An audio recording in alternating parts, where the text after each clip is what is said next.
And we are recording. So, hello everyone. This is the weekly meeting for Kubernetes Sig Docs. I am Zach Corlison. Today is Tuesday, January 22nd. It is 7 p.m. because this is a fourth Tuesday. And as usual on fourth Tuesdays, we meet at 7 p.m. Pacific time in order to make it easier for folks from the Asia Pacific region to attend. Hey, Brad. Hello. Hello, Donald. Hello, everyone. Normally we begin by asking new folks to say hello and introduce themselves. So JD, I know this is your first meeting, right? Yes, that's correct. Yeah. Cool. So JD, how about you introduce yourself? Tell us your name, where you're based out of, and how you came to Sig Docs. So, hi everyone, my name is JD. So I'm based out of Mountain View, and I learned about Kubernetes Sig Docs from KubeCon.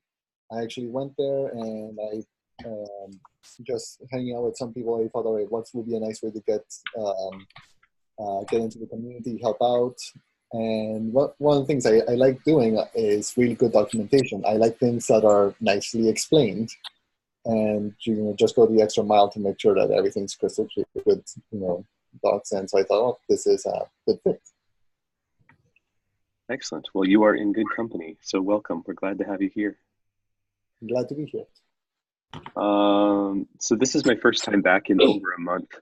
So, Syoko, is this your first meeting, or have you attended before? I attended the last meeting. Okay. Yeah. Well, welcome back. Yeah. So my name is the recorded in the last meeting new contributor. So I'm not sure I should introduce myself again. Well, it's my first time meeting you, so I would welcome an introduction. Oh, okay. Thank you. I'm from South Korea. I'm working for E3. It is one of National Research Institute in South Korea. I also participated the last KubeCon. I think I met you in there. And I hope to contribute to Kubernetes and majorly to the developing some new functionalities. But as a starting point, I choose to contribute document first. So I'm currently working on localization issues in Korean localization team. So I made some PRs. Awesome. And I hope to contribute the English document as well. Thank you. Great. Well, thank you for joining us. Welcome back. Thank you. It's really good to see everybody.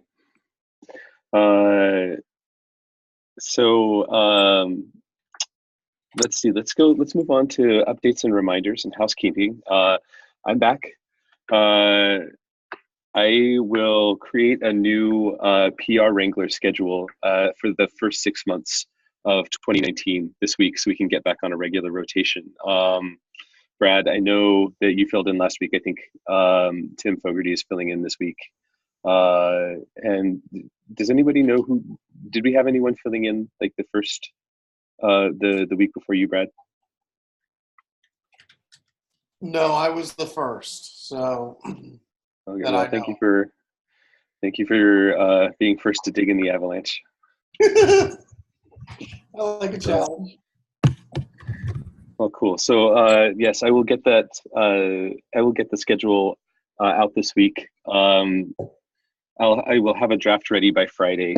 Let me just put that date down here. Let's see, draft by Friday, and then we can do the usual swapping around. I will do my best to base Wrangler shifts off of where I either know or suspect people will be.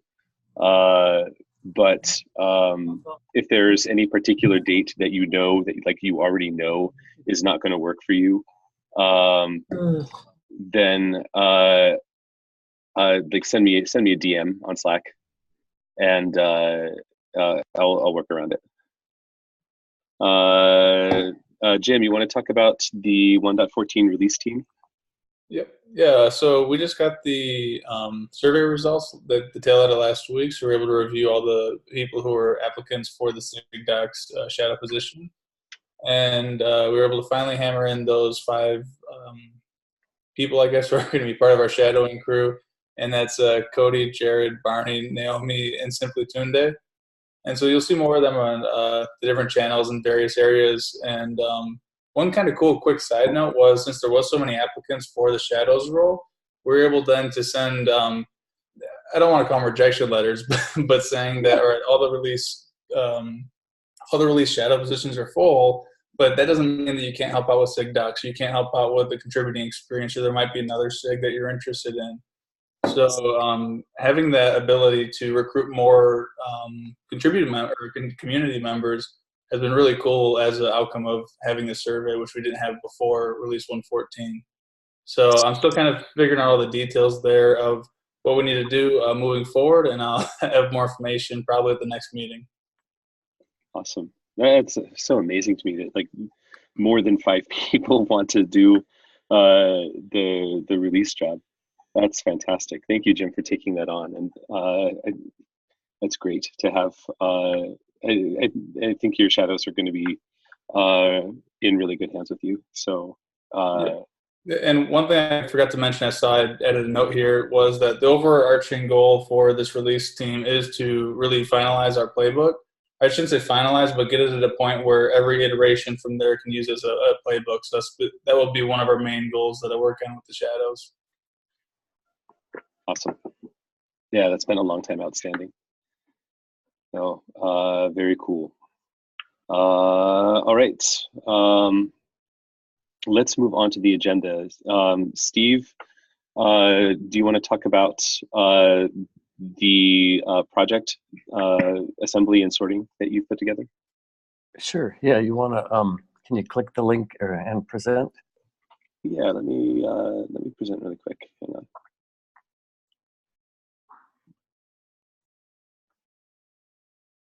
Let's see if I can actually find the present button. Yes. So while you're looking for that, I can give a little background.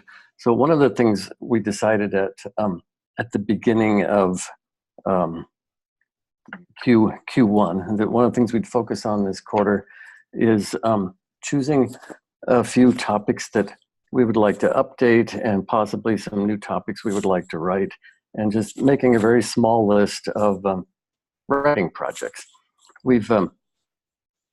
This has been the one thing that tends to get forgotten. We have many people helping with matters of infrastructure, translation. All these are good efforts, but we decided this quarter we wanted to make sure we got some writing done. And so these here in this project, I've listed I think six things that I thought would be good to focus on for Q1. 2 of them already have owners. This first one on Ingress is owned by Cody Clark, and the next one on KubeAdmin Setup is owned by Jennifer Rondeau. But the other 4 don't have owners yet. So Zach, if you could click on the one that's about replica sets. Update replica set concept topic. Yeah. So I put this replica set. A couple of these issues about replica sets, and if you can down at the bottom right, click on Go to Issue for full details.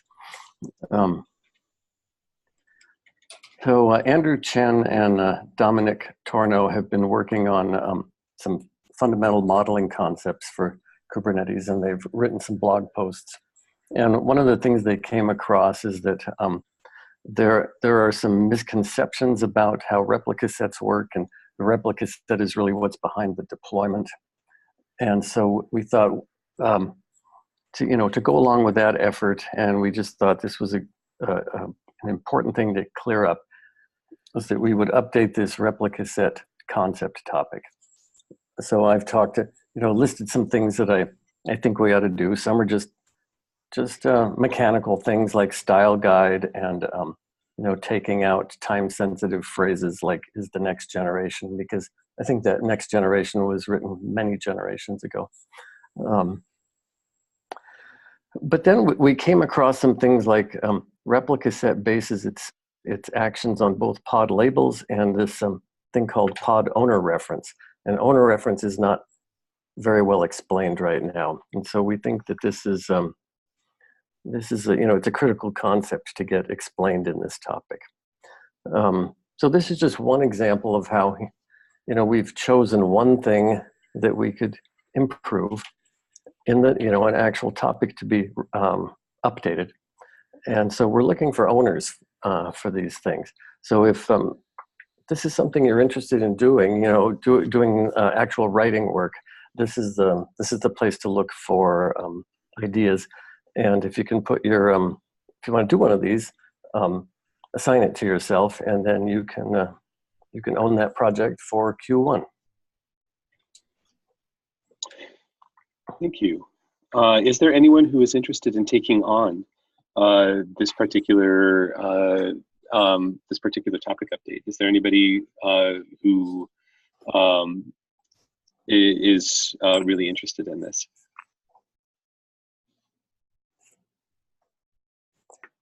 And this one has a companion. There's a mechanical thing in another issue about replica sets. So I think whoever takes this one would probably want to take the two of them. So I think I have one already lined up that I got to work on with Andrew. I mean, but after that one, if this one's still free, I'd be happy to take it because I do like writing about replica sets. So but I think I'm already signed up for something with Andrew from the. It was the redoing like what is Kubernetes, right? Right. So we got to do that first. But if this one's still free, I'll move to this one after that. So Okay. In Andrew, that case, I can give you the brain dump, Brad, around the particular issues. You mean on the replica set? Yeah, on the replica set. Okay, but let's hold off until we finish the other stuff, right? Okay. Sure. So Andrew, is that other project that you're just talking about listed in our issues in our project? No, we should add them. Like we talked about it at the Sig Docs planning meeting at the contributor summit, but I don't think it was added to the project list, so we should do that. Yeah, let's do that, because then we'll have a record of, we chose something to do, and we, someone signed up for it and did it. Yeah. Yes. Please do track that in the project. It's going to be really helpful when we look back at the end of Q1 and see what we did and see what's still outstanding. Okay, I'm going to stop sharing. What? So if nobody picks it up between now and then, Zach, I'll take it after I've met my commitment with Andrew, because that was first come, Yeah. Awesome. Thank you, Brad. Cool. Guys, if no one objects, and if it's okay as an intro one, if you guys feel you guys have other things to look for as well. Sorry, JD, I'm having a hard time hearing you. Guys, if you guys think that it's a good introductory task, and you guys don't mind, I'll be, I'm very happy to go and help with that. I think it's a great intro level. Yep. Yeah, I think that's a good place to start. All right. I mean, Steve did a pretty good job of scoping out the requirements and what particularly needs to happen there. And if you run into difficulty or if you have any questions, I mean, you certainly don't have to do it alone. We exist as a community to help, and you can also talk to the feature developers as well. We can get you pointed to the right SIGs if you have any questions about the technical material. I greatly appreciate that. Yeah, I listed myself and Andrew as contacts in that issue. But Andrew, do you think, could we list Dominic too? Do you know whether he would want to be involved in this way? Yeah, so if we can get it done before March, I think so, because his assignment is going to be done at the beginning of March. Yeah. Okay. I don't know that he's in the org, so I tried to reference him in the issue, and he wouldn't come up. But yeah, I don't think he's in the Kubernetes org, so I think you can only CC him. Okay, but you, yeah, we can get you in touch with Dominic if it turns out that that's what you need. Well, thank you. Yeah. So, JD, what's your GitHub ID? It's a really long one. It's Juan Diego Palomino Cartage. Let me send it over here in the chat. Sure. There you go. Full name.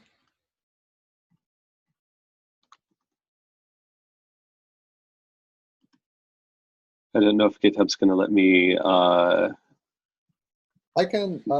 Which was the issue number again? I can just try to grab it from that. Here, I will paste the URL into chat.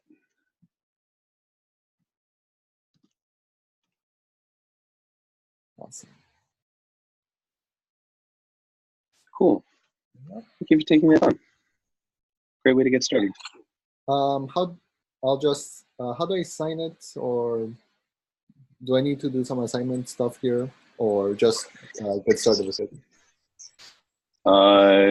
So I would say get started on it. If you look at the Kubernetes website, and if you look specifically for the contributors guide, the way to get eventually you will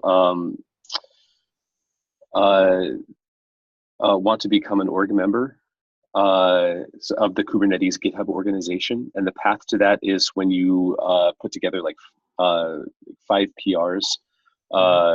So I would say just follow the instructions for like forking and cloning the repo, and like follow the contribution guide and get started. And if you have any questions about that, or if you want someone to walk through with you, like while you're doing the initial setup, I'm happy to do that. Thank you. I might need to take you up, but I'll try to get started. Do that. Okay. Let's move on. Jim, let's see. Tim Fogarty recommended getting in touch with the internationalization owners early as part of the release cycle. Do we have a preferred recommended contact list? Yeah. Oh, go ahead. Yeah, go for it. No, go for it. I was just gonna say this is mainly for us pinging Tim, saying, "Hey, is there anything you do, release beforehand or during or after that you wish went better for the past release?" And he goes, towards the tail end of the release there, that's when I got involved with the different branching strategies and the different cycles that everyone was in. And he's like, "I wish I got involved with that sooner." So I was just trying to see if there's a known method to get a hold of everybody, or if it's just individually pinging them all on Slack. It's okay. It's okay if that's the answer. Just trying to see if there's a community direction there. So if you want to get a hold of folks through GitHub, if you go to here, let me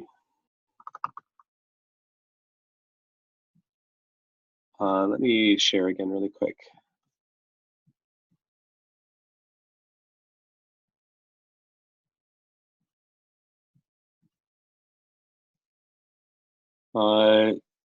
If you go to the website repo and you look at owners sub-aliases, and you go to Sig Docs, and you see that there are a whole bunch of Sig Docs aliases: Sig Docs English, Sig Docs Japanese, Korean, Chinese. These the owners in particular are folks that you can contact.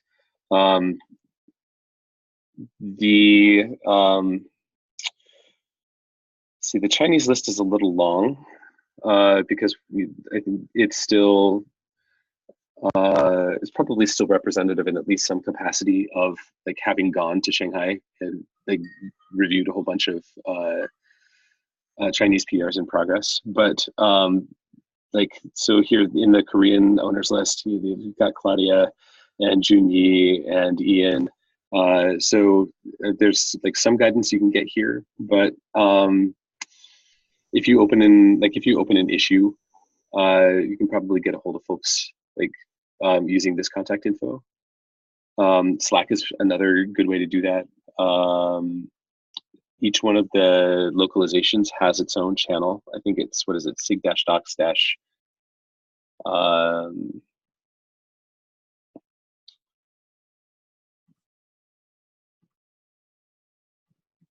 Let's see, I'll paste the link into chat. Like this is the Slack channel for the Korean localization team. But I don't know, this maybe, Claudia, what's the best way to get a hold of you if Jim has questions as a release lead? Like, what's the easiest way for Jim to get in touch with you? I think Sig Docs maintainers generally use our Jim or Japanese owners and Chinese owners tag. We check or we check. Cool. So my guess would be like opening an issue and like just like CCing everybody into it. Cool. Yeah, sounds good to me. So it'd be good just to sync up, and then moving forward for the different release cycles, at least have a core group of people that we can get tied in with early. And then as the release goes on, we're not trying to figure it all out when we're going live. Right. That was one area that definitely could have gone more smoothly during the last cycle. It was the first time, I mean, in fairness, it was the first time that we had ever like done a release with an active localization. So yeah, that's a really good idea to get in touch early and figure out branching strategy in advance of the need. Hi, Zach. This is Raji. I just had a question. I posted a question on Slack. So I understand now that we also have a separate GitHub page for Kubernetes CSI. I was wondering how you would handle the localization, because there are links to Kubernetes documentation website. And if we were to link out to Kubernetes CSI GitHub, how would we manage the uniformity in translation and localization?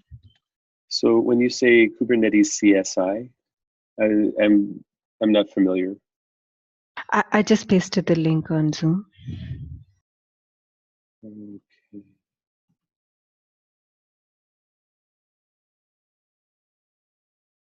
That's a really good question. I've never seen this before. I honestly have no idea what this is. They don't actually put what CSI stands for.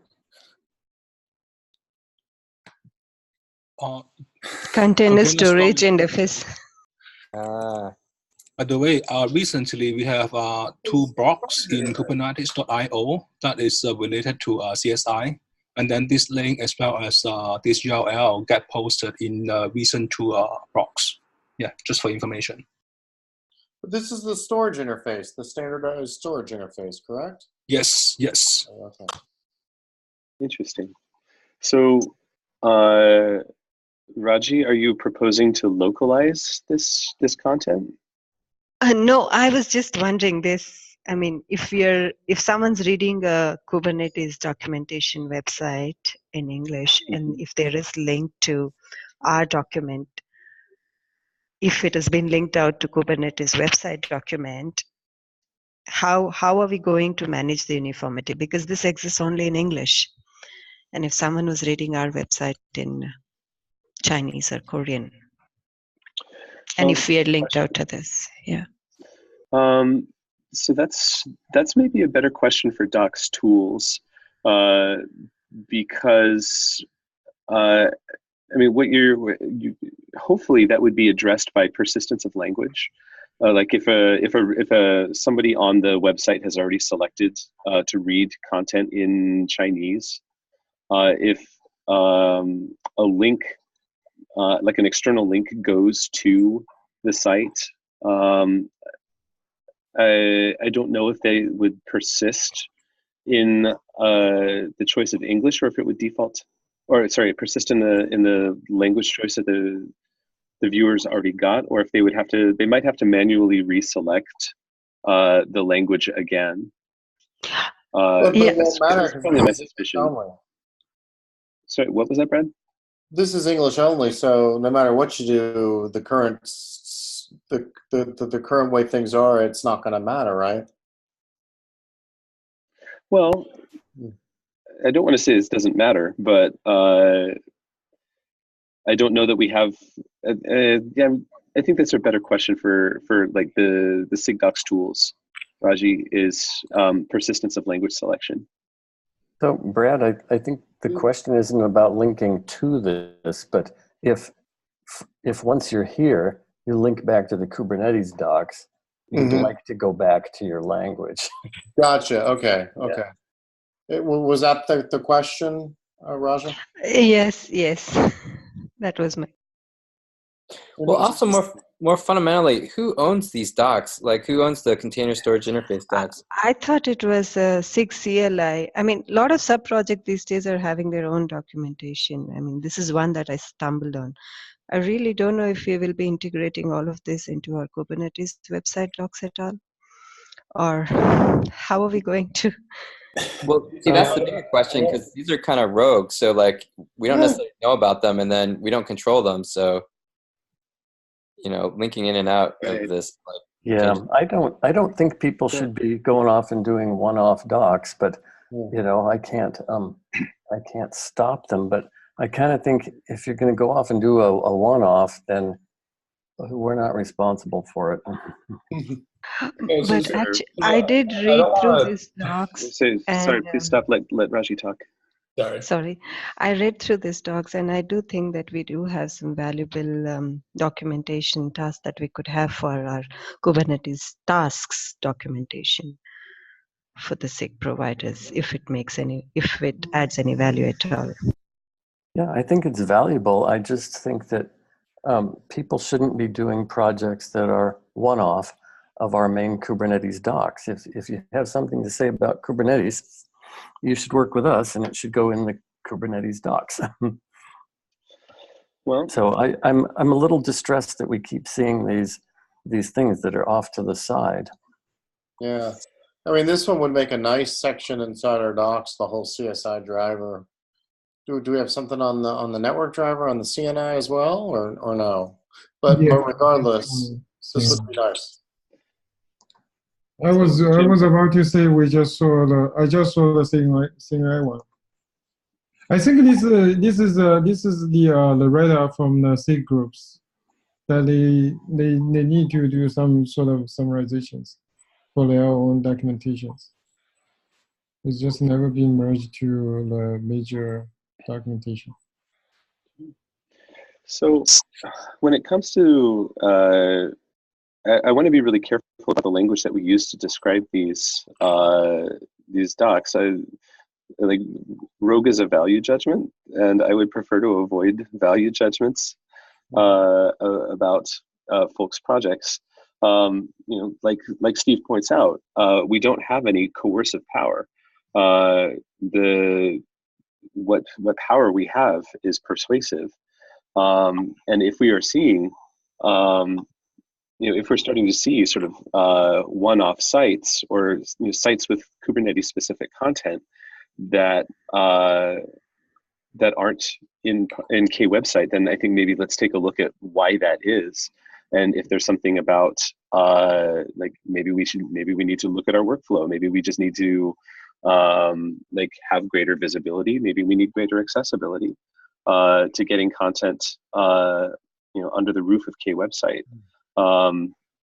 So I would encourage us to, like, let's find who owns these and have a conversation with them about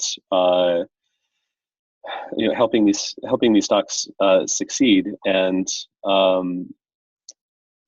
you know, finding a good place for them to live. Because I mean, if this content looks like it's, you know, describing Kubernetes pieces of Kubernetes functionality, although I don't know, we've got to take more digging and like actually look into this content more deeply. But I would encourage us to have to focus on our efforts on being helpful, rather than trying to like cite people. Right. Saad Ali from Google, I guess, is the person who's on this. So maybe we could get in touch with him. Okay. Let's make a note to do that. Andrew, do you want to get in contact with Saad Ali? Yeah, I think I know where he sits. Cool. Sorry, Raji, thank you for bringing this to our attention. In the future, can you put it on the agenda? That was sort of like you kind of threw an elbow in the agenda there. So let's see. I'm gonna just document that we had this conversation really quick.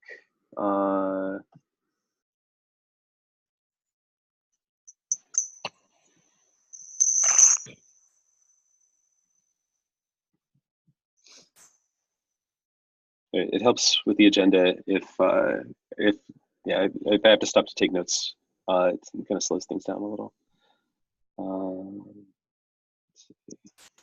So while you're taking notes there, Zach, I was going to say that what Raja brought up was kind of the next agenda item as well. I think the slight variance there when I was starting to talk about this is the Kubernetes CSI documentation does seem to be directly within the domain of Kubernetes and potentially makes sense that it should be within our documentation. And obviously we can turn over that a little bit more. But are we ready to move on to the next agenda item similar to this topic, or do you want 1 second? Give me 1 second, sorry. Yep.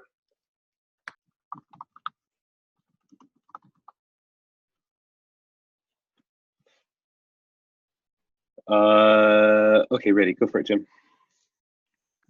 Yeah, no worries. So I was talking to Ben on Slack, and he's part of the Project Kind, Kubernetes and Docker.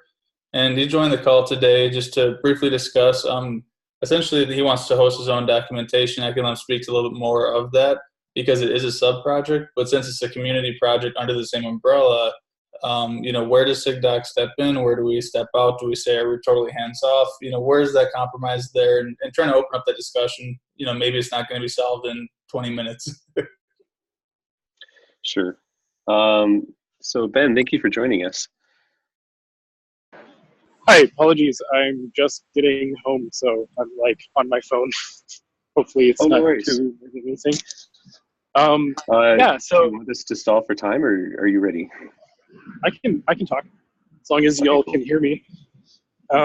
So yeah, I guess basically I'm looking at, we have some projects like Kind or say Proud that while they're within Kubernetes somewhere in the orgs, they're not really about Kubernetes. Like for example, Proud is the CI system that we use within the sub-projects. And so I don't think necessarily that it belongs on the main website, but I'm looking for a way to get some nice, I don't know, maybe Gitbook style documentation for it. Because documentation is something that historically has been pretty lacking in these projects.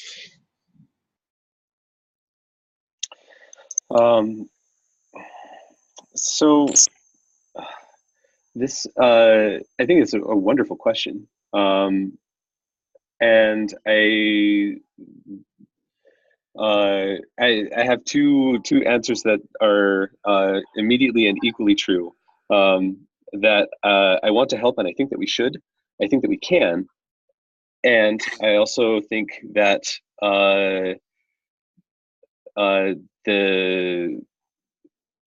that trying to host subdomains, maintain the infrastructure, and scale that well in the SIG is maybe not going to work so well. So I guess to clarify,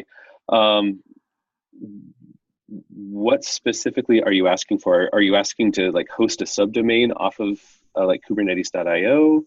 Are you asking to like take advantage of the take advantage is a terrible language. Are you asking to like just like piggyback off of the Hugo themes. Like, can you say a little bit more about what it is specifically that you're hoping for?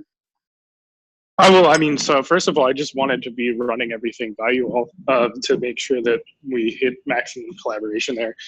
Well, so I was trying to figure out how if we can make any of this like repeatable and sort of like maybe even document how you might go about doing this sort of thing for like smaller SIG projects. I'm not looking for like the SIG to necessarily maintain everything, but maybe just to be able to lend some guidance and some process towards that. Some thoughts I had was potentially we could eventually have some like suggested theming or tooling, how you might go about. I mean, if we want to tell SIGs, okay, we're not going to maintain anything, you need to use GitHub pages. I can at least help pull together some docs on how you'd go about doing that. Because I can think of at least 2 projects that I'd like to do this for, and I'm sure there are others. Yeah, that's well. First, thank you for collaborating and like collaborating proactively. That's like maximally awesome. So I think I want to be careful because I don't want to increase the maintenance burden of the SIG because we're already stretched kind of thin there. But on the other hand, I think this is like, in some ways, like the big question for Kubernetes feature development and documentation is how to empower good documentation to as many, like the tools for that to as many people as possible. And I think, you know, like if Sig Docs isn't providing that kind of guidance, people are just going to do their own thing. Like, you know, we cannot serve a gatekeeping function, and we will, like, we're not able to. If we tried, we would fail. So it feels like a good idea to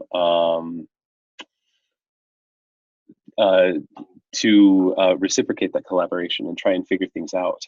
At least in terms of like guidance of you know, these are some mistakes to avoid. These are like, this is how to make this easier. Like, just in terms of being able to provide some guidance and you know, maximize our own collaboration with feature developers. What that looks like specifically, I don't know. Like, thoughts from other folks?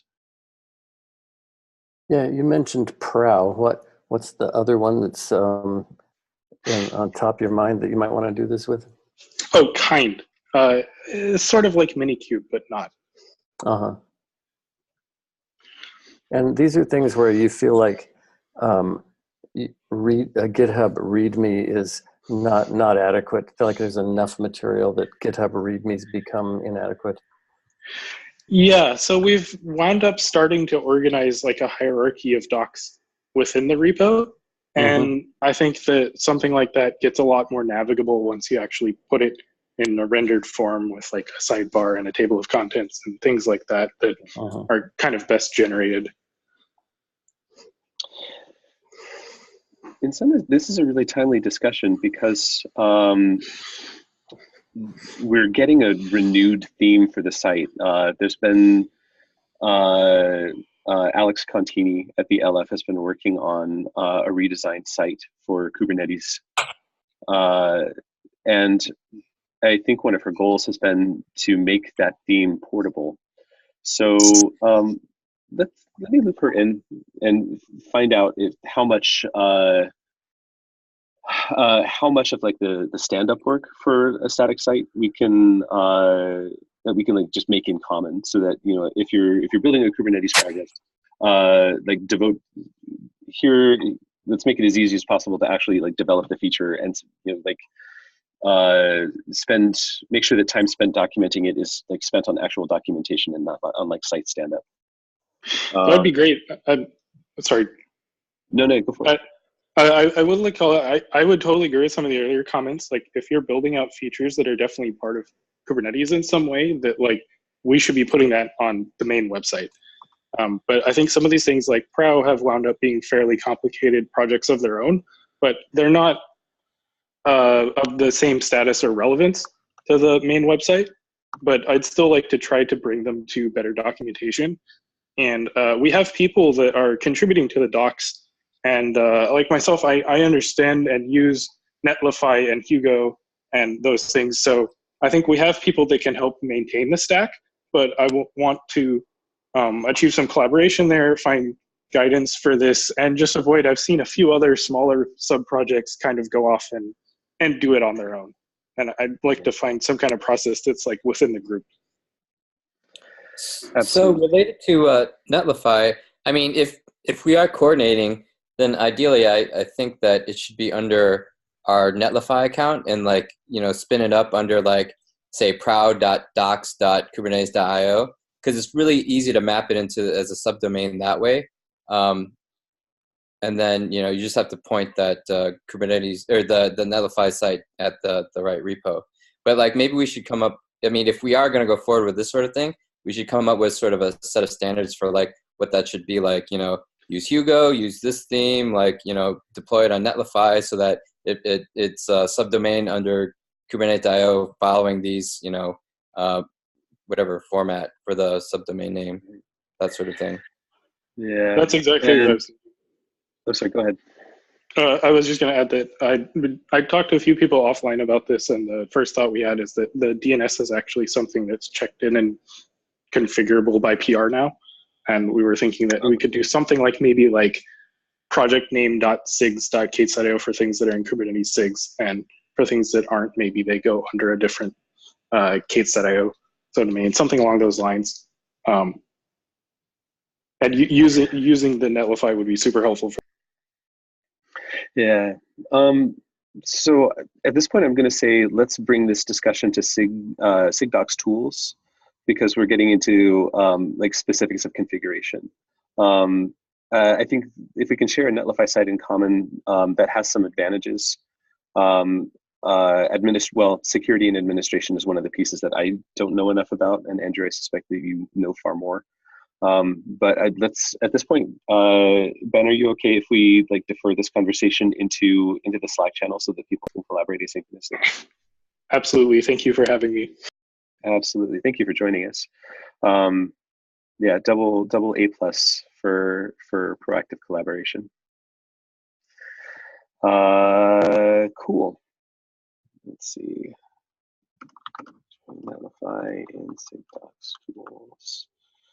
And I like the idea at the very least of just creating some sort of standards. You know, if we ended up not being able to collaborate, or just saying, hey, here's our standards that we have, here's our Hugo, maybe we even trim down as one of our Q2 or Q3 projects, trim down the theme that we're currently using, or it sounds like there might be one in the works, and say, here's a base of what we think is acceptable, and then let them go from there if we didn't want the overhead, but to be discussed. Right. Yeah, we can also talk about maybe like ways to make that content discoverable through the main Kubernetes site. It wouldn't take a lot of effort to do.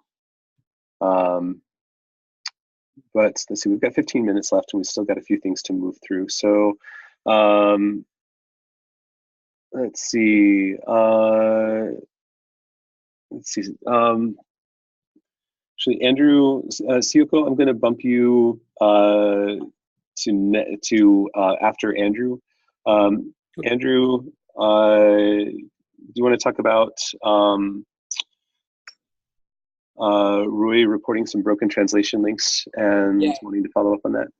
Yeah, because this came up in the Slack channel a while ago, and I didn't get a chance to follow up on it. But Rui, since you're on, could you describe the problem? Because I wasn't sure whether this was some issue of like things being auto-translated or what the broken links were exactly. You sent me some links to the pages, but I still wasn't clear on what the mismatch was. Rui, are you? There you are. Okay.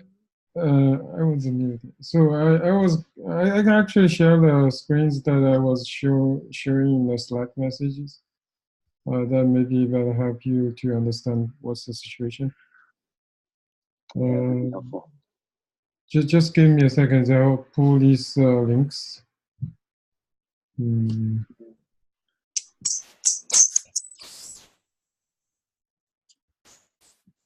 Yeah, let me know if you can see the screen.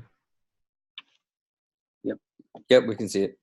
So basically, what is here?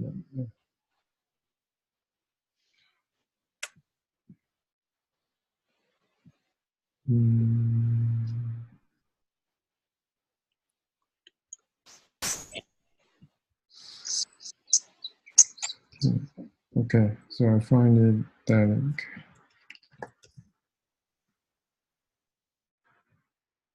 It's much 15. So now you can see there are actually two links in here, right? One is the translated content, even though the title is English. The other one is English content. This is under the main website. Do you see now? Yeah, I can see. Oh, I didn't realize those are what you were talking about. Yeah, so that's actually the issue. So now you can see when you actually click through these two links, you're actually mapping to one exactly the same link. But in this one, this is our currently working on the version 1.12. If I navigate to see exactly the link, you can see this one is actually mapping to the localized content, right? So what generates that list of links on the right? This is actually the question asked. Oh, I'm curious okay. how this link is generated. I think that's a Hugo shortcode that does that. We can actually take a look at this source code if you guys are interested. So is the issue just that for whatever language that you're on, it should only generate the list of links for that language? Yeah, that's my impression. Okay, but right now it just has both versions, the English and the whatever language you're on. Yeah. And also, if you see the bottom left, the bottom left has the hyperlink, right? These two map into the same one. In here, because I'm already in the localized branch or localized tab, it automatically map into the localized one. So there's no double links shows up in here. Okay, so this seems like a tooling issue, so maybe we should talk to Luke about this. Yeah, it's definitely a tooling issue. It was helpful to see this because I don't. I remember reading through your description of what was going on, and like I wasn't clear on that. So, yeah, let's make this a tooling discussion. But thank you for showing this. It's helpful to see it. Yeah, I can do a screencast and send to China if you guys wants to pursue in GitHub issue or anything like that. Okay, that would be great. Thank you. Yeah, thank you. No problem. One second, let me start sharing.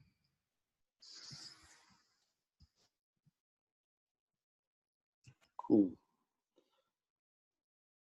Okay. Sioko, that's so I have an issue here from you about Netlify setup for dev-1.13-ko. Yes, right. In the previous meeting of Korean localization team meeting, we shared the idea that if NetLife is supported to Korean working branch, will help to review the PR. So we hope to know that NetLife can be supported for Korean working branch as well. It is first question, and the second question is following question is how we can support NetLife and NetLife to Korean working branch. So if I understand your question, it's like you would like to set up Netlify so you can see previews, right, for the Korean development branch. Yes, right. Okay. Yeah, I think we can do that. So it is just configuration issue?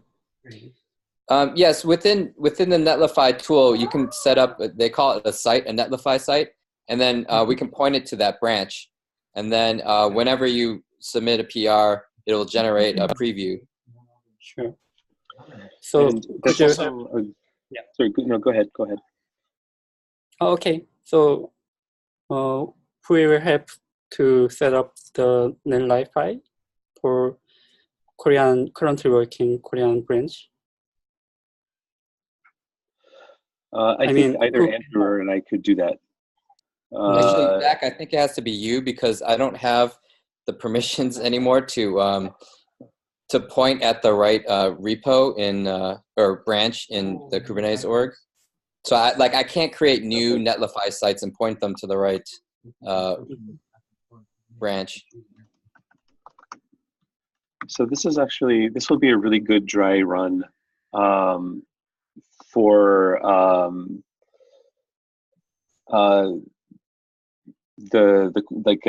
for Ben's question about setting up subdomains, whether or not we can set up an administrator access that's specific to that site, how granular we can get with Netlify permissions. Because if the Korean development branch is always going to be changing, I assume that you're going to be iterating that development branch. That means that every time you change a development branch, we have to repoint that site. Right. So there's two issues. In Netlify, we can set up a separate group of people and just let them just control a specific thing. But then there's also the permissions issues within the Kubernetes GitHub org.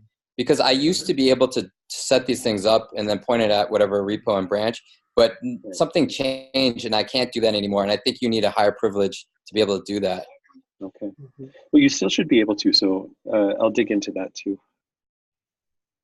Let me make a note about that. But we went to, I think, with the V dash. I couldn't, for the new ones, we had to spin up like a version branch or version like Netlify subsite, right? But I wasn't able to do it, and you were. So that's why I think something's changed, and you have a higher permission somehow than me in the Kubernetes org. That's weird. So yeah, let me take a look at that, and let me see about restoring permissions to you, because we should definitely both be able to do them. I don't want a single point of failure on Netlify permissions. Right, but then that begs the question of then does whoever else is maintaining the one for a Korean site need that same level of permission? Right, and whether or not we can isolate that specific to that particular site. Yeah, so we'll dig into that. I wish that I could promise that this week, Sioko, but it might take till the end of next week. If I'm being, I will try to do it sooner than that, but I don't want to disappoint you. I would rather estimate taking too much time than promise it any sooner. So it is not urgent issue, so take time. And I'm going to share the decided one. Okay, thank you. Okay. Yeah, thank you. Then to answer your chat question, it may very well read permissions from GitHub. But whether it's still reading permissions from GitHub or whether that was a one-time initiation thing, I don't know, because I know that list is not necessarily contiguous with what I expected it to be the last time that I looked at it.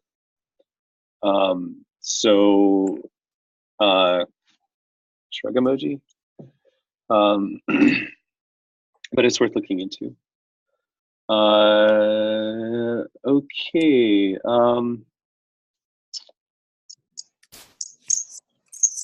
We've got a few minutes left. Does anything that folks want to add to the agenda?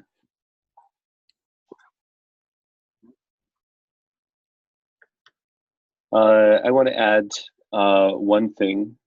I wish that Tim Xiaoyang Zidif was here, because I would like to, he's got a PR open to approve him as a maintainer for Sig Docs, and I intend to approve it. He's been a long-term, very active contributor. and he's been just quietly doing amazing technical reviews for like years. So if anybody, it would be more effort not to approve him at this point. We don't need him here, Rui. If he's not already here, we're only going to be here for like a couple more minutes. But please let him know that I'm going to approve his PR. And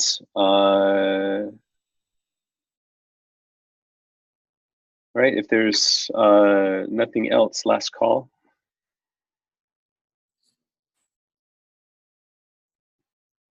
That's a SIG meeting. Thanks, everybody. It's really good to see you again.